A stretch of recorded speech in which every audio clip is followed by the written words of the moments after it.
Hello दोस्तों। और कैसे हैं आप सब। यार मैं 10 मिनट आप सबसे बातें करना चाहता हूँ, तो इतनी रिक्वेस्ट है कि प्लीज़ 10 मिनट आप ज़रूर रुकिएगा। अभी कुछ घंटों से लगातार मुझे एंजाइटी इस बात की हो रही है कि रिज़ल्ट का क्या होगा। 2023 में जो एग्ज़ाम हम देंगे उसमें क्या ऐसी चीज़ें हैं जो परेशान कर रही हैं। अभी से आप सोचिए ना, लगातार उन सब चीज़ों से मैं अपनी पढ़ाई से ज़्यादा अपने रिज़ल्ट के बारे में सोच रहा था। फिर यार मैंने क्या किया कि पिछले 5-7 सालों के जितने टॉपर्स हैं उनके कुछ वीडियोस देखे, उनकी कुछ स्ट्रेटजीज़ देखी कि उन्होंने ऐसा क्या किया कि वो आए 1-2 साल, मैक्सिमम 2-3 साल दिया उन्होंने और अच्छी रैंक लेके निकल गए।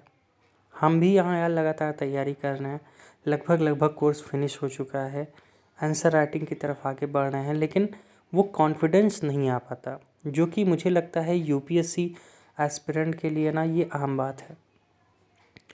तो आज मैंने यार बहुत ही बेहतरीन, आप कह सकते हैं कि वो चीज़ मुझे मिला जो हर एक टॉपर में कॉमन है, और अगर सच में उसको फॉलो किया ना, मैं गारंटी कहता हूँ कि हर एक बंदा बन सकता है टॉपर।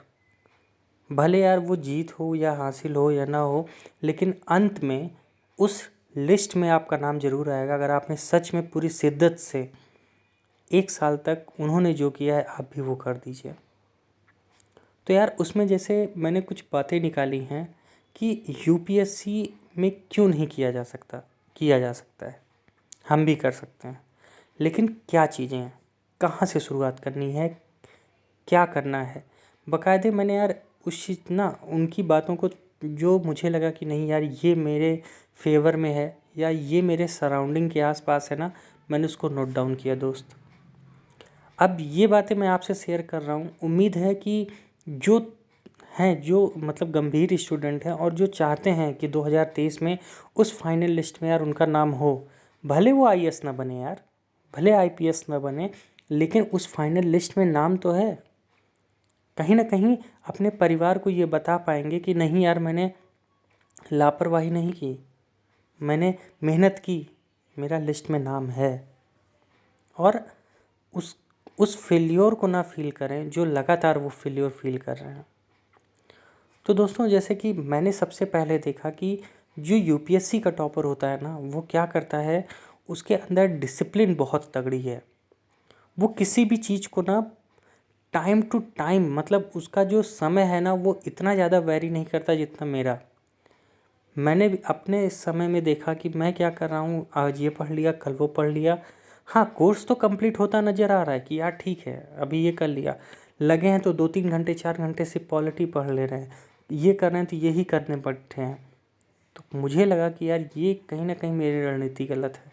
मुझे हर सेक्शन को टाइम देना, उसको स्लॉट में बांटना ज़रूरी है। और वो चीज़ें जैसे मैंने मान लीजिए 2 घंटे मैंने किसी चीज़ को दिया ना, तो उस पर 2 घंटे मुझे देना है, अच्छे से देना, उसके बाद नहीं देना, फिर कुछ और बढ़ना है। हर टॉपर ने यही किया है दोस्त। उन्होंने किसी चीज़ को इतना नहीं खींचा कि बस उसी में उलझे रहे।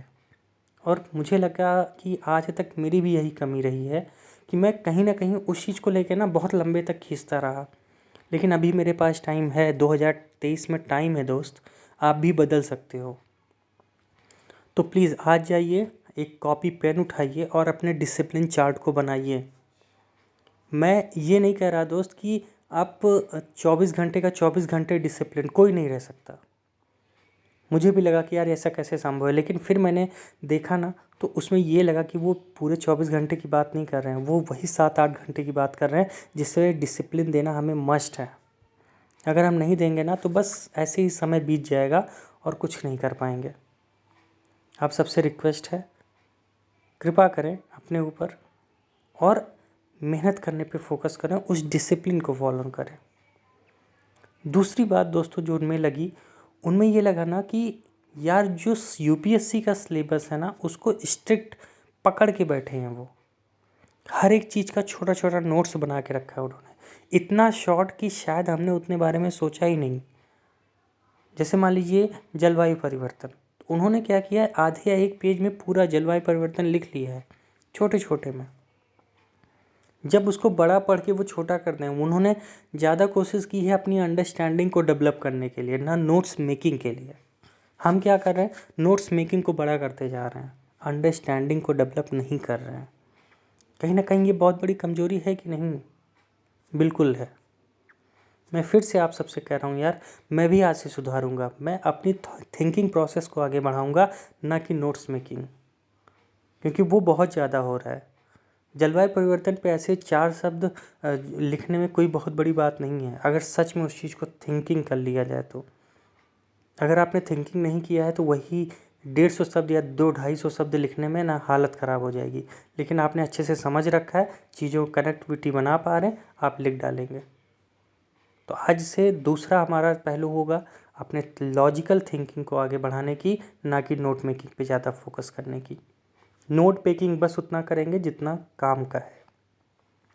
और तीसरी बात, सबने यार ऑप्शनल को बहुत ज़्यादा वैल्यू दी है, तो हम लोग भी क्या करेंगे ना, जो ऑप्शनल आपने चुना है या जो ऑप्शनल मैंने चुना है उसको ज़्यादा फोकस करेंगे। ज़िंदगी के मान लेते हैं आप एक दिन में 8 घंटे पढ़ाई कर रहे हैं, तो मैं कहूँगा 2 से ढाई घंटे सेपरेटली ऑप्शनल के लिए निकालिए, क्योंकि हर एक बंदा उसने ऑप्शनल में 300 प्लस लाए ही हैं। तो हमारा तीसरा टारगेट ये होगा, और डिसिप्लिन हो। जैसे मान लीजिए आपने आज से शुरू किया, 3 दिन पढ़िए, उसके बाद आंसर राइटिंग शुरू कर दीजिए। कुछ तो टॉपिक आपने पढ़ा होगा, बस उस टॉपिक पे लिखो। रोज डेली 2 क्वेश्चन 3 क्वेश्चन, और एक समय में रोज डेली 5 क्वेश्चन लिखो।